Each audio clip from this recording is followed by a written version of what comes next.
Good afternoon. Thank you for joining us. I'm very glad also to be joined by Raine of the MHRA and Chris Whitty. Our roadmap to freedom depends on the continued success of our vaccination programme, and so it's reasonable for people to want to be continually reassured, not only that our vaccines are safe and effective, but also that we have the supply that we need.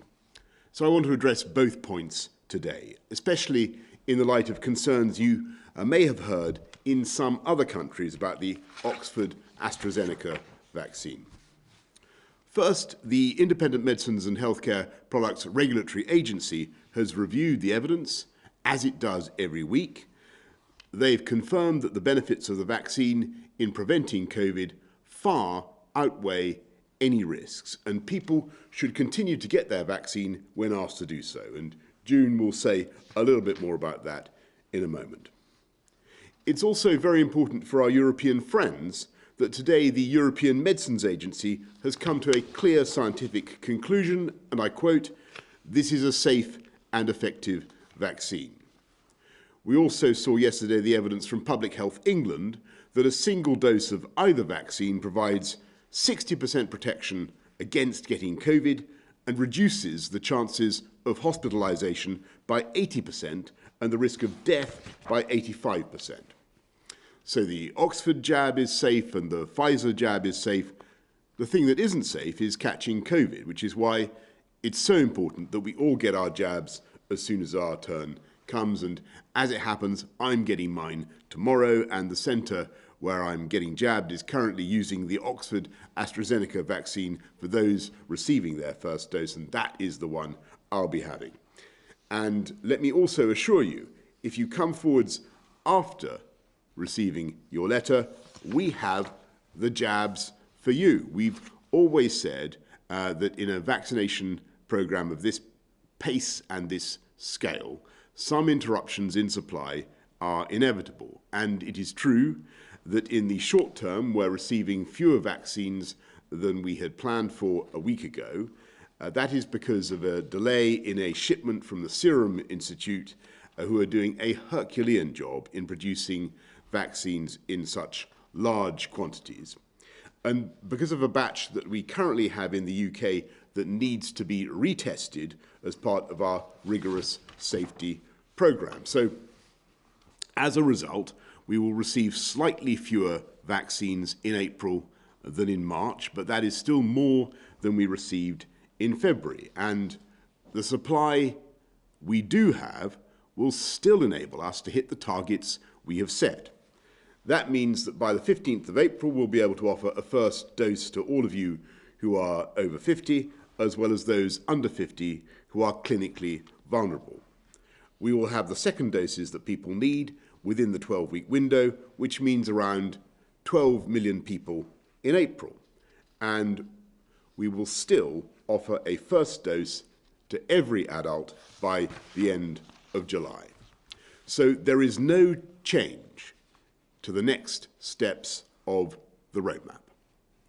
We've now vaccinated over 25 million people across our entire United Kingdom, more than the entire population of many countries, and our progress along the road to freedom continues unchecked. We remain on track to reclaim the things we love, to see our families and friends again, to return to our local pubs, our gyms and sports facilities, and of course our shops. All, of course, as long as the data continue to go in the right direction and we meet our 4 tests. And the way to ensure that this happens is to get that jab when your turn comes. So let's get the jab done. Thank you very much. I'm now going to hand to Raine. Thank you, Prime Minister, and good afternoon. The MHRA has been carrying out robust safety vigilance in tandem with the COVID-19 vaccination programme. Our role is to continually monitor safety during widespread use of a vaccine, to confirm that they're performing as expected, to identify any new side effects that arise, and to ensure that the benefits continue to outweigh the risks.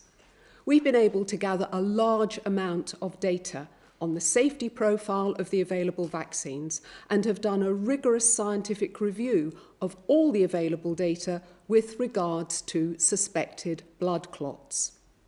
Our review, alongside the critical assessment of leading independent scientists in the Commission on Human Medicines, shows that there is no difference, that blood clots in veins are occurring more than would be expected in the absence of vaccination for either vaccine.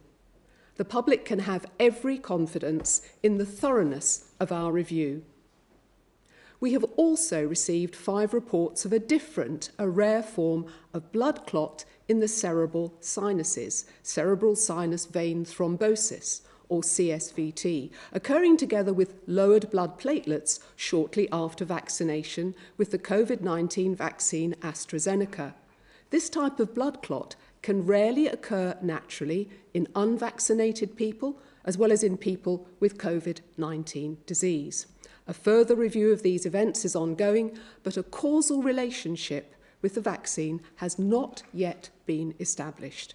And the rate of occurrence of these CSVT events among the 11 million people vaccinated is extremely rare. While we continue to investigate these cases as a precautionary measure, we would advise anyone with a headache that lasts more than 4 days after vaccination or bruising beyond the site of vaccination after a few days to seek medical attention. And we will communicate further on the outcome of this further review when it's complete. The MHRA assessed this data alongside the benefits of the vaccine in preventing COVID-19 with its associated risk of hospitalisation and death, and determined that the benefits firmly remain to outweigh the risks.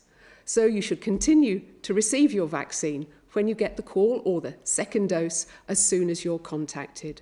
And I want to end by expressing our sincere gratitude to those who have sent reports to the MHRA and remind everyone that you can report and you should report all suspected side effects to COVID-19 vaccines through the Coronavirus Yellow Card Scheme. Thank you, Prime Minister. Thank you very much, June. Let's go to Chris. Anything to add to that? Thank you very much. Let's go to Jane from Buckinghamshire. Good afternoon. Are the UK able to provide stats to prove that the AstraZeneca vaccine is safe and therefore alleviate the current fears of blood clots in the EU? Thank you. Thanks, Jane. I'm going to pass that straight back to June and then to Chris. Yes, we can. We're committed to transparency. We publish every week all the suspected adverse drug reaction reports that we receive, and our report includes further information on any trends, and it will certainly communicate all the data and the stats around the particular issue of blood clots. Thank you. The thing I'd add to what Dr. Raine's just said is firstly that all of medicine is about saying, look, what are the potential risks of the treatment? And everything that you take, every drug, every vaccine, every operation is going to have some risks, often very small, including drugs that people are very used to, like aspirin. So, for example, that can cause bleeding, that can cause a whole variety of problems. And yet we all would see that as a normal drug that people would just have in their bathroom cabinet. So all drugs have some side effects that are rare. The question is, are the benefits big enough to justify that? And what we have here, what Dr. Raine has laid out, is an incredibly small potential risk, and even this is a potential risk, not one that is certain. So 5 people out of the 11 million that have been given the vaccine in the UK so far, against the really very substantial protection that these vaccines give and that the AZ vaccine as well as the Pfizer vaccine give to people against this really common disease.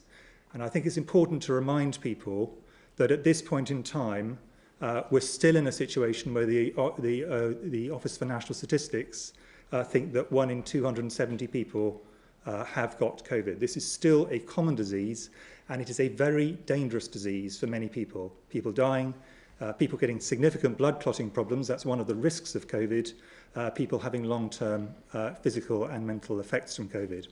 So this is a very significant disease that is very common with a very effective vaccine, and 2 vaccines in the case of AZ and Pfizer, and real issues that we always have to think about with all drugs, but they are so much smaller than the benefits of getting the vaccine. So the risk-benefit is really strongly in favour of getting vaccinated, as the MHRA have said today, and as the EMA, the excellent European Medicine Safety Agency, has also said today. So this is a universal view. It's also the view of the World Health Organization, WHO.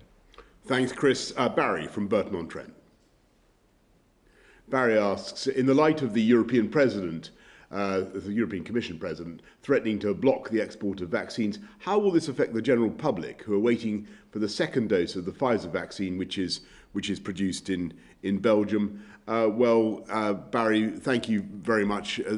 I think that people should be under no anxiety or no misapprehensions about that. We will get on and deliver all the second doses of the Pfizer, and it's very important to stress, whatever you may hear about the pressures that different countries are under to deliver vaccines for their public.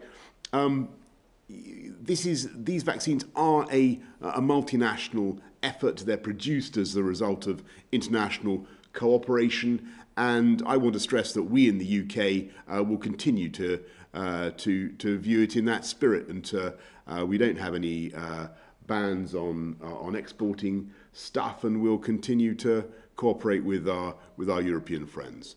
Let's go to Fergus Walsh of the BBC. Thank you, Prime Minister. Is there a danger that the unfounded concerns about the safety of the AstraZeneca vaccine might put some people off from having their jab? What would you say to them? And for Professor Whitty, how important is it that the under 50s get immunised as soon as possible? Thanks. Well, Fergus, I think the best testimony that I can offer about the safety of the Pfizer and the Oxford AstraZeneca, which seem to be pretty much identical in safety terms, is really what you've heard just now from Dr. Raine and Professor Whitty. I think that they are, medical professionals whose view it is that these are safe and effective vaccines, and that's been confirmed today by the European Medicines Agency. And I think that's a voice that will be heard around the whole of the European Union, and that's all to the good. Just to add to that, the overwhelming professional view of doctors around the world and other health professionals is these vaccines are highly effective against a dangerous infection that is common, and they are safe, very safe relative to the risk of the infection. So the first thing is to say there's a very strong professional consensus on that. And it is clear that the British public also have taken that message. And if you look at the numbers that people have coming forward for vaccination, well over 90% in the age groups that have gone through their vaccination have chosen to take this up. So there is the general public is, as always, sensible and steady on this. They understand this is a dangerous disease, an effective vaccine, and one that's got very low side effects compared to the risk of catching the disease. In terms of the under 50s, the biggest risk, as everyone will by now know, is in those who are older or have health conditions. So it's quite right that those were prioritised, and the JCVI prioritisation made that clear. And in terms of people who have sadly died from COVID, 99% of people who died would have come from either people over 50 or with pre-existing health conditions who are in the groups that are currently being vaccinated. So that was the absolute priority. And we know that a second vaccine on top of the first adds to the protection. So it is really important that people who are invited for a second vaccination come and get it, and then in particular these people in the first the JCVI groups 1 to 9, the people over 50 and with health conditions. So really important they do that. Once those are vaccinated, it is also very important we start going down the ages, because people can continue to have significant health problems in their 40s, 30s, 20s, and occasionally even younger than that. But it decreases over age, but there's still significant health problems all the way through. So it will be critical that once we got through the first group, who are the ones who are most at risk, we go on to do this protection. And it does one additional thing, which is the higher the proportion of the population are vaccinated, the smaller the risk to everybody. So by being vaccinated, someone protects themselves, and if they take the second vaccine, they protect themselves even more. But if they also have the vaccination, they reduce the risk of passing on COVID to people around them. So that's what we really want, is everyone to be vaccinated for their own protection, and if everybody is protected, that also protects everyone else in society. Thanks, Fergus. Emily Morgan, ITV. Thank you, Prime Minister. You said that there's no change to the roadmap, but you have also said in the past that we will only move to the next phase of easing of lockdown if we pass 4 tests. Doesn't this vaccine supply issue mean that we are actually going to fail the first test, which is the continued successful deployment of the vaccine? No, is I think the short answer to that. We'll be able to meet our targets in exactly the way that I described by April the 12th and by July, and that's the crucial thing. And that will enable us to get on with the steps on the timetable that we've set out. So April the 12th, May the 17th, June the 21st, we will continue all the unlockings that I've set out. If the 4 tests, as I've said, continue to be met. Thank you very much, Tom Newton-Dunn, Times Radio. Thank you, Prime Minister. Question for Professor Whitty. Are vaccine centres, GPs, whoever, banned from administering vaccines to under 50s if they have stock left over, if they've done all their group 6s, if they've done all their over 50s? And question to Prime Minister, on India's role in stopping the Serum Institute from exporting 4 million doses, as you just said they've just done, what was the Indian government's role in that? Do you know? And furthermore, if they have indeed stopped the Serum Institute from exporting 4 million doses to us, is that not the same vaccine nationalism that you're quick to call the EU out on, have been silent so far over India? Chris. I mean, the NHS has been really clear that what they want to do is to prioritise the people in the over 50s and those in the high-risk groups, plus health and social care workers and carers of vulnerable people. And they've done that for a really obvious reason that I think everybody accepts. And what those leading this have said, and I completely agree with this, is we must, at this point, really prioritise the possibility that we don't miss anybody, leave anyone behind, because we're racing down the ages. And just to give something, you know, the Society of Actuaries gave some numbers on this to explain why this is so important. And what they said was that if you assume the vaccine was completely effective, which isn't completely effective, but very close to, very, very close to that for practical purposes, you would need to vaccinate 20 people in the highest risk group to actually prevent 1 death.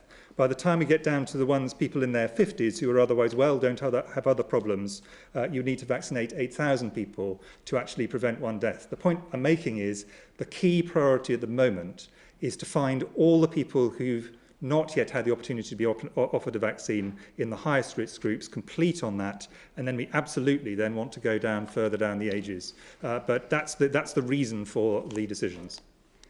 Yeah, and Tom, on your question about the Serum Institute of India, I want to thank the Serum Institute of India for their heroic role in producing huge quantities of vaccine, and the Indian government hasn't stopped any export. There is a delay, as I've described, as there is very frequently in vaccine rollout programs. But this is, believe me, by no means the end of the story of the UK's relationship with the Serum Institute of India, and you know, we hope to make further progress over the weeks and months ahead. There is a huge amount of work that we want to do together, and this is just the beginning. Thanks very much, Tom. I think you wanted to come back on something. I think do you want to come back there, Tom? Very quickly, yeah. Yes. Is the Indian responsible for that delay, if not a ban? Have the Indian government delayed that export? No. There is a delay, as there often is, caused for various technical reasons, but we hope, as I've said, to continue to work very closely with the Serum Institute of India, and indeed with partners around the world, including on the European continent. So this is a big international effort. We're going to continue as the UK to be global in our outlook, as you would expect us to be. Steve Swinford, The Times. Prime Minister, you've previously called for an amnesty for migrants who are in the UK illegally. How comfortable are you with the idea of sending asylum seekers overseas for processing? And Professor Whitty, the latest figures suggest that just 1 in 16,000 tests on school children have come back positive. How confident are you that we'll be able to proceed with the easing of the lockdown on April the 12th? Steve, the first point about the illegal immigration into the UK is that, and you're perfectly right. I think when people have been here for a very long time and haven't fallen foul of the law, then it makes sense to try to regularise their status. But that actually is pretty much what already happens under the existing rules. But when it comes to what the Home Secretary was setting out, I want to be clear. The objective here is to save life and avert human misery, because people are crossing the channel who are being fooled, who are being conned by gangsters into paying huge sums of money, risking their lives. People have died making this, trying to make this crossing, and it is a deeply repugnant traffic that we need to stop, and that's why the Home Secretary has set out the tough series of proposals that you've seen. But the objective is a humanitarian one and a humane one, which is to stop the abuse of these people by a bunch of traffickers and gangsters. That's what we're trying to do. Thanks very much. I was asked on schools, PM. Sorry, Chris. Schools. On schools, just 3 points to make. The first of which is a huge thank you to teachers and other school staff who have done a really terrific job in making it as safe as possible for all children to come back. And remembering, of course, that children are not the group who are heavily affected by this infection, but they are important potentially in the transmission. And what they're doing in the schools is really going to benefit the students, the staff, and wider society. In terms of, we are expecting that schools going back will put some upward pressure on R. We've said that right from the beginning. That was an accepted thing that is likely to happen. But the roadmap was planned with that possibility absolutely in mind when the Prime Minister announced it. And what he also said, and this is just reiterating what he said, was he wants, and ministers want, to be based on data, not dates. And we have not yet got to the point we can see the full impact of the schools being open again. And therefore, what we will need to do is to re-look at the data once it comes in. But it takes a while for the data fully to reveal itself and to be properly analysed in a way that the Prime Minister and other ministers can make a decision. So it is important that we stick to this data, not dates approach. But there's nothing at the moment that is flashing red lights beyond what you'd expect, which is, of course, when there are schools open, there is slightly greater possibility of transmission. We'll just have to see what the data show.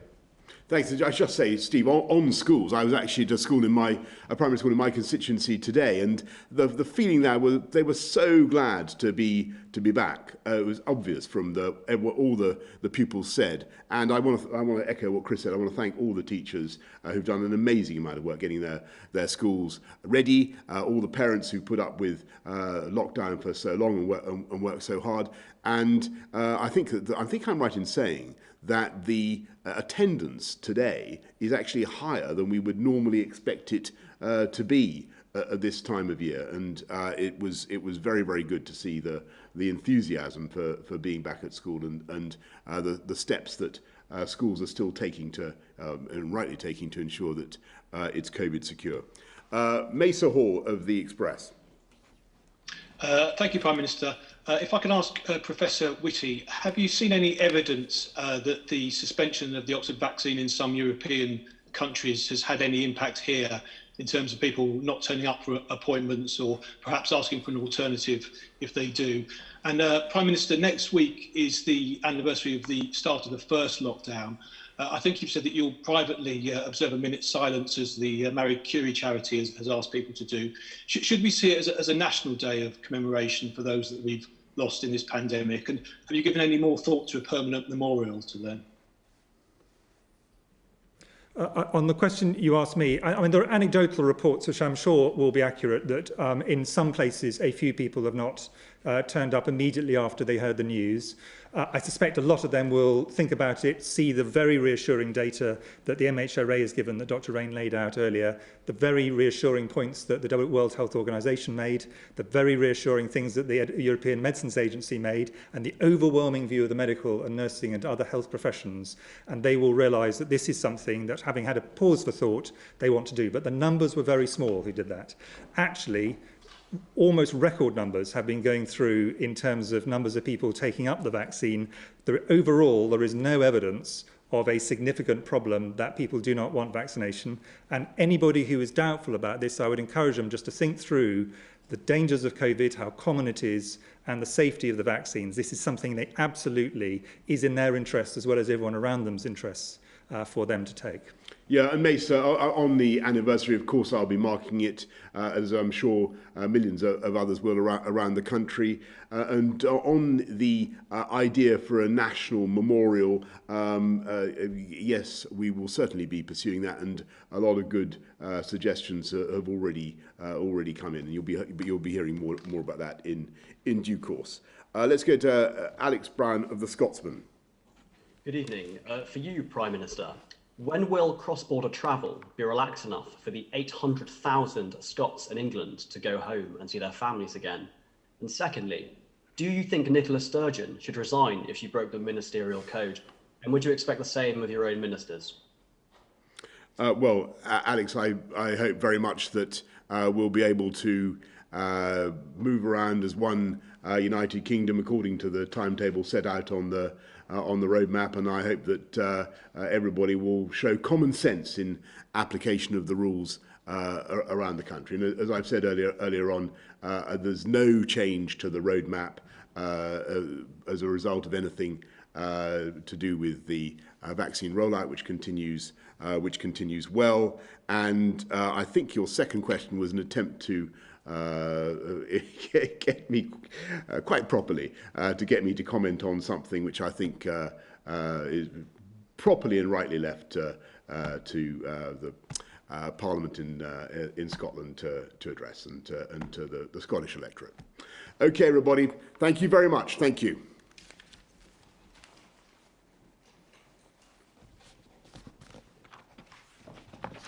Thank you.